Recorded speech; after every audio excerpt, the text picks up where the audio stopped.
Much more on this. I want to thank Jim Sciutto for that report. I want to bring in Senator Bob Menendez right now. He's one of the top Democrats on the Senate Foreign Relations Committee. Senator, thanks very much for joining us. And I want to get right to your questioning of Donald Trump's nominee for Secretary of State, Rex Tillerson. We're going to talk about all of that.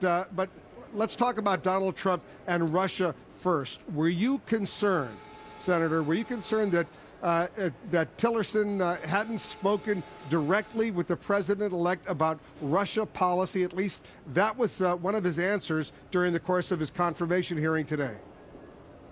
Yeah, it was actually a direct answer to a question that I posed to him. I said, surely you must have spoken to the president-elect about, in your worldview and his worldview, about Russia. And his answer was that they didn't. And that was extraordinary, because with everything that is happening, with the hacking, with Russia's invasion of Ukraine, with its bombing in Aleppo, with all of the circumstances under which Russia is playing a negative force in the world today, to believe that you had a conversation about the world and never spoke about Russia is enormously alarming. Tillerson says he believes the intelligence reports of Russian interference, the cyber attacks in the U.S. election, but he dodged questions on Russia's role and possible war crimes in Syria, for example. He dodged questions about Russian assassinations of journalists and diplomats. Are you confident that he can hold Vladimir Putin accountable in light of what they used to have, at least at one point, a pretty close relationship, the former ExxonMobil CEO and Putin? Well, that's one of the things I was trying to deduce at the hearing, and I walk away not quite assuaged. Here's someone who received the Order of Friendship. The next day, ExxonMobil was, not the next day, the next year, ExxonMobil was lobbying against sanctions against Russia as a result of its invasion of Ukraine, sanctions that I offered and passed here in the Senate, has continuously lobbied against sanctions against Russia and other entities, and cannot squarely define that the indiscriminate bombing in Aleppo by Russia, including of hospitals, for example, is in essence an act that not only violates the international norm, but violates the international standards of what is considered a war crime. And so whether you consider Putin or not a war crime, I would have thought at least his answer would have been that those actions were in violation of what in essence is a war crime. And so it's really troublesome to me to understand that the person who would be the Secretary of State, facing one of the most geopolitical challenges in terms of our relationship with Russia, I don't get the sense that he is necessarily ready to go toe-to-toe. There's a difference between cutting a deal, a commercial deal, and getting a country to rejoin the international order, do the right thing, and move away from nefarious activities. And I didn't necessarily walk away with the understanding that he's up to that task. Do you believe he has taken all the adequate, important steps to prevent any conflicts of interest if, in fact, he becomes the next Secretary of State? In other words, has he done enough? Well, that's why I agree with Senator Cardin, the ranking member, to get greater disclosure, particularly on his income tax issues, as well as understanding the transactions that he made with ExxonMobil to leave ExxonMobil.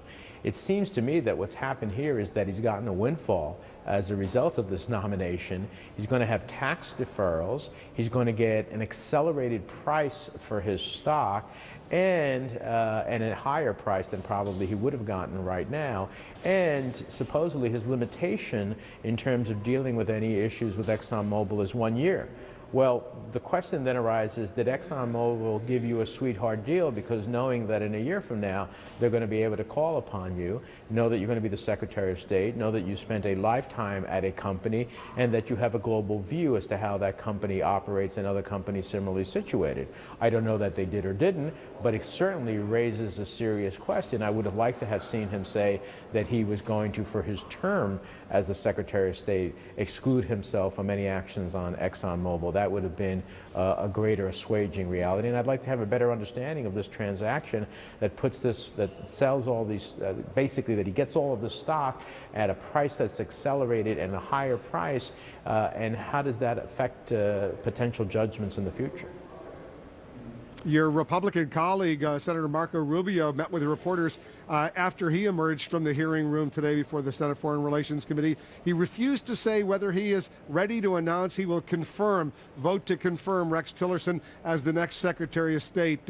He needs to consider it a bit longer. What about you? Are you ready to confirm his nomination? No. I'm going to need a lot more information, and I'm going to look forward to a series of responses to a slew of written questions that I am presenting for the record, and I want to see his responses to the record. I want to see responses to other colleagues who I know are pursuing other lines of questioning. I want to see his answers to that. And I really find it difficult to understand that as the CEO of ExxonMobil, that he didn't understand that his company was lobbying millions of dollars. That's why I held up the lobby forms. It was lobbying against the very sanctions that he says they never lobbied against. It's equally as difficult to understand he never had a conversation with President-elect Trump about Russia. It's difficult to understand that he didn't know that the SEC brought to his company's attention that they were, in essence, dealing with countries who were subject to the state sponsors of terrorism. So I get concerned either he's avoiding the questions, or if he's not in command of what was happening at the company, can he be in command of a large organization like the State Department and its employees both here and around the world? Bottom line, you think he'll be the next Secretary of State? Well, look, Republicans have the vote to obviously confirm him if they stay united, and they won't need any Democratic votes for that. There may be some Democratic votes, I don't know, we'll see. But at the end of the day, that's really in the question of Republican hands. Senator Bob Menendez, New Jersey, thanks very much for joining us. Thank you. Good to be with you.